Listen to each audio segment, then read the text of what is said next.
Nous allons aborder un sujet que je n'ai jamais abordé dans mes émissions, qui est le lien entre éclairage et maintien à domicile, avec le docteur Orso, qui est ophtalmologiste et responsable de l'unité fonctionnelle d'ophtalmologie à l'hôpital européen Georges Pompidou à Paris, et également président du collège santé de l'AFE, qui est l'Association française de l'éclairage. Bonjour. Bonjour, bonjour à tous. Peut-être vous présenter, puis présenter brièvement l'AFE, et après on parle de notre sujet de éclairage et maintien à domicile. Alors, je suis ophtalmologiste, donc je m'occupe beaucoup de tous les problèmes de santé de la vision, des pathologies, et notamment chez les seniors. Et pour diverses raisons, parce qu'il y a des gériatres dans l'hôpital, on a été amené à réfléchir un petit peu sur les problèmes que rencontrent les seniors du fait de troubles de la vision. Et comme je suis par ailleurs à l'AFE qui s'occupe de l'éclairage, on a travaillé sur ce sujet de façon tout à fait naturelle. Alors, l'AFE, c'est une association qui regroupe des gens qui travaillent dans le domaine de l'éclairage au sens le plus large, à la fois des concepteurs d'éclairage, des gens qui s'occupent des fenêtres pour l'éclairage naturel, mais aussi qui travaillent sur les normes de l'éclairage dans les bureaux, dans les lieux publics, à l'extérieur. C'est l'éclairage au sens le plus large qui soit. Et il y a un point qui a été très peu abordé, et c'est aussi quelque chose que j'ai voulu que l'on travaille à l'AFE au point de vue le plus large, c'est l'éclairage domestique. Et il a semblé intéressant de commencer aussi par les personnes âgées parce que souvent les personnes âgées vivent chez elles avec un éclairage qui est celui de leur maison, de leur appartement, quand elles avaient 20 ans, 30 ans de moins, qu'elles étaient en bonne santé, qu'elles avaient des capacités visuelles qui étaient celles de quelqu'un de 40, 50 ans. Or, à 70 ans, on a, du fait du vieillissement naturel et éventuellement de pathologie, un plus grand besoin en lumière pour faire les mêmes tâches. Et souvent, on s'aperçoit que rien n'a été changé. Il y a aussi beaucoup d'obstacles dans la maison, les tapis, des escaliers qui ne sont pas toujours bien placés, des interrupteurs qui ne sont pas toujours placés de façon adéquate, qui peuvent être après une ou deux marches, qui peuvent être euh, à l'autre bout de la pièce qu'il faut traverser pour aller l'éclairer. Et autant il y a énormément de normes qui régissent ce qui doit se faire dans les bureaux, dans les lieux publics, dans les magasins, dans les rues, à domicile, chacun fait un peu ce qu'il veut. On ne donne aucune norme et on s'aperçoit qu'il y a une accidentologie qui est très importante du fait d'un mauvais éclairage chez les personnes âgées. Donc c'est un sujet qui est, à mon avis, essentiel. Et on s'aperçoit également que, euh, en fait, des fois, il ne suffit de pas grand-chose pour améliorer la qualité et la sécurité des personnes âgées chez elles. Une personne âgée qui va avoir un accident du fait d'un mauvais éclairage, mais pas seulement, la première fois, elle va à l'hôpital et puis elle revient chez elle. Et puis la deuxième ou la troisième fois, elle va à l'hôpital et puis elle est placée ensuite en EHPAD. Et ces accidents liés au mauvais éclairage, c'est souvent la raison pour laquelle les personnes quittent leur domicile. Et je crois que le maintien à domicile est une des grandes priorités pour les seniors. Il y a des choses pas très compliquées à faire à partir du moment où on a bien compris l'importance de l'éclairage à cet âge-là. Est-ce qu'on a une idée de la situation de l'éclairage dans les logements des personnes âgées? Non, non, non, parce qu'il n'y a absolument aucune norme. Euh, on n'a pas de moyen d'aller contrôler ce qui se passe chez les gens. Euh, et souvent, quand on a autour de soi des personnes âgées, on s'aperçoit que il n'y a pas grand-chose qui a été modifié dans l'appartement. depuis des années, que ça soit en termes de qualité d'éclairage, de qualité des spots, de localisation des spots, des boutons, mais aussi, et c'est un peu un sujet connexe, de tous les obstacles qu'il va y avoir et l'ergonomie à domicile qui passe par l'éclairage, mais pas uniquement, est quelque chose qui est extrêmement important. Euh, il faut bien éclairer, par exemple, quand les lieux de passage avec des éclairages qui soient adaptés, qui soient à la bonne intensité, mais il faut aussi dire de retirer tous les obstacles qu'on peut avoir, les tapis, des choses comme ça, qui sont des dangers pour les personnes âgées, qui voient mal des fois les contrastes, qui ont plus de mal à voir les contrastes quand l'éclairage n'est pas parfait. Et ben, elles ne voient pas que le tapis va un petit peu rebiquer parce que elles n'ont pas une qualité visuelle suffisante avec l'éclairage qu'il y a, elles se prennent les pieds dedans et elles tombent. Est-ce que les professionnels, en fait, enfin, j'ai plusieurs questions. Qui sont les professionnels qui pourraient aider en fait à un meilleur éclairage sur les personnes âgées? Et est-ce que ces professionnels sont formés à cette problématique? Alors, les professionnels, c'est tous les installateurs d'éclairage privé, mais enfin, euh, c'est très très large, hein. Ça va de l'électricien de quartier qui peut vous aider à changer ou vous vendre des spots lumineux, jusqu'à des architectes d'intérieur qui peuvent vous aider à refaire la conception de votre appartement. Enfin, tout dépend un peu du niveau que l'on veut mettre, mais des fois, c'est simplement le distributeur de matériel électrique de son quartier qui va pouvoir proposer des spots adaptés, des rampes lumineuses, enfin des petites oui, des petits chemins lumineux à mettre au sol qui s'éclairent la nuit, à mettre des détecteurs qui s'allument automatiquement quand la personne traverse un couloir, enfin passe dans un couloir. Et de plus en plus, on travaille justement avec l'AFE à former ces gens pour indiquer quels sont les besoins, bien faire comprendre quels sont les besoins, parce que il y a effectivement un manque un petit peu.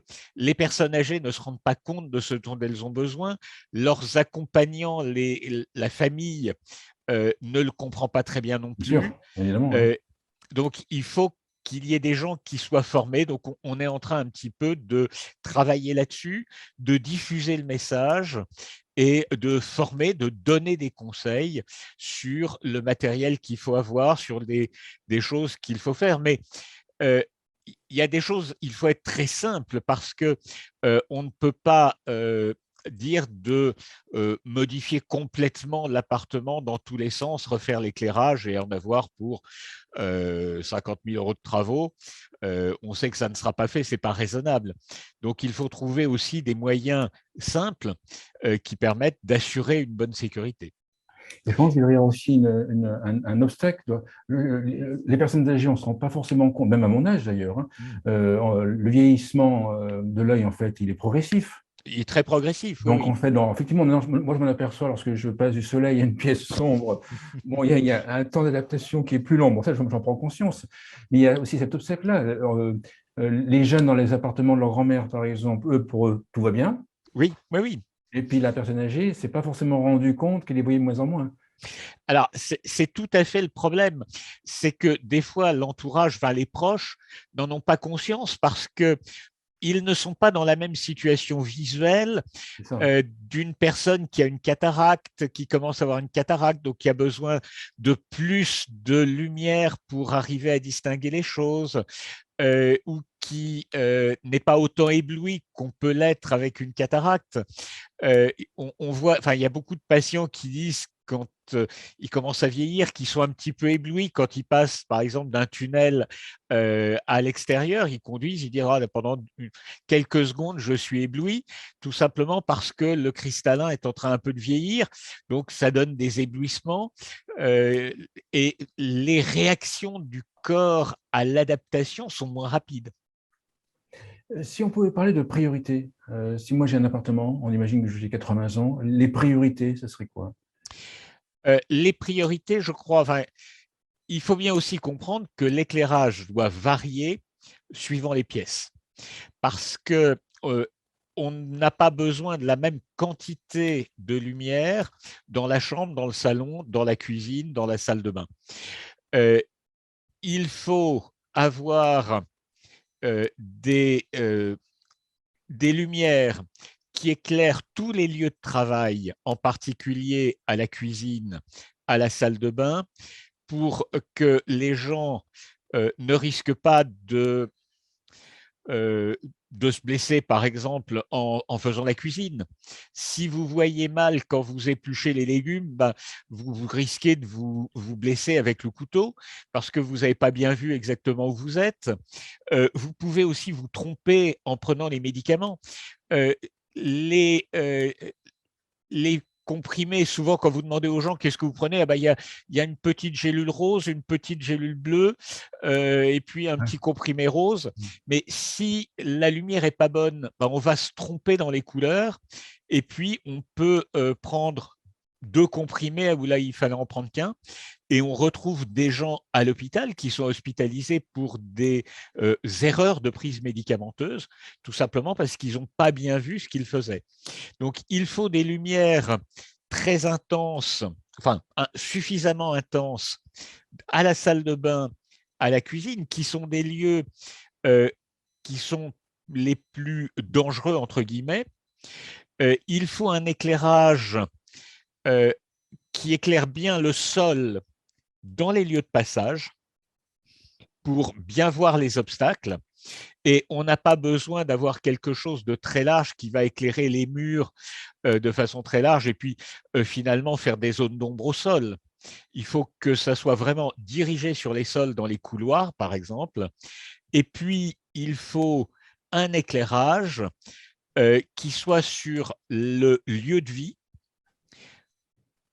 un petit spot dirigé sur l'endroit où la personne se met pour lire, parce que pour lire, ils ont besoin de plus de lumière et comme ça, ils vont pouvoir lire le journal ou à table faire leurs mots croisés et garder des liens avec l'extérieur, une certaine interaction sociale qui évite les syndromes de glissement. Deux questions qui me reviennent. Les normes actuelles pour les bâtiments neufs, les appartements neufs, elles sont suffisantes au niveau de l'éclairage pour cette problématique? Euh, elles sont non, elles sont très très vagues finalement. Il n'y a pas de choses qui soient aussi contraignantes que pour des bureaux, par exemple.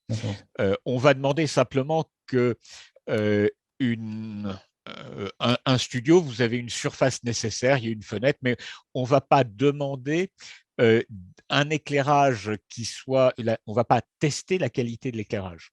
D'accord. Les choses ne sont pas aussi cadrées que dans le domaine des lieux publics.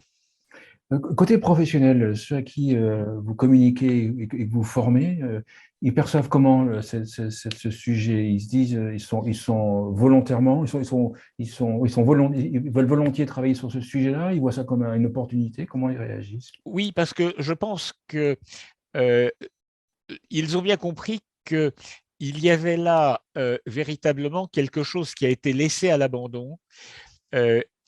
Généralement, ils ont aussi dans leur entourage des personnes âgées, ils comprennent un petit peu la problématique. Ou comme vous le disiez, parce qu'ils s'aperçoivent quand on leur dit mais il faut plus de lumière, ils s'aperçoivent qu'eux-mêmes ont besoin de plus de lumière, donc ils l'intègrent. Et puis, le gouvernement a aussi fait passer suffisamment que le maintien à domicile des personnes âgées est quelque chose qui est essentiel. Donc, Bien sûr. ils le comprennent et les affaires récentes qu'on a entendu parler, dont on a entendu parler avec les EHPAD, leur montrent un peu la nécessité de ce maintien à domicile. Enfin, on connaît toute la problématique de ces personnes qu'on est obligé de mettre en institution. Un mot de conclusion ou un point que vous vouliez rajouter?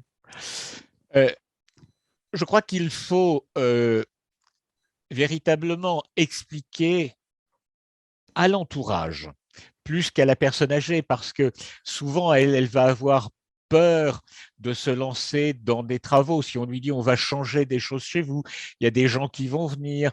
Les personnes âgées craignent un peu ce genre de choses. Bien sûr. Il faut le faire passer auprès des enfants, des petits-enfants, qui eux vont être plus réceptifs. Et il faut rester sur des choses simples. Il ne faut pas vouloir se lancer dans de grands travaux, mais parfois un spot rajouté dans une cuisine qui va éclairer le plan de travail, ou une rampe lumineuse qui va éclairer le plan de travail. Euh, Trouver des ampoules adaptées avec une plus forte luminosité pour la salle de bain. Retirer des rideaux inutile des fois pour laisser rentrer la lumière naturelle. Des choses simples peuvent permettre d'améliorer la vision des personnes âgées à domicile à moindre coût. Parce que je crois que c'est aussi quelque chose qui est extrêmement important. Il faut que ces améliorations de l'éclairage à domicile soient compatibles avec ce que peuvent faire les gens. Et puis, il faut aussi travailler sur de faire disparaître les obstacles. Super, merci docteur Orso. Je rappelle que vous êtes ophtalmologiste et notamment président du collège santé de l'AFE. Merci beaucoup. Je vous en prie.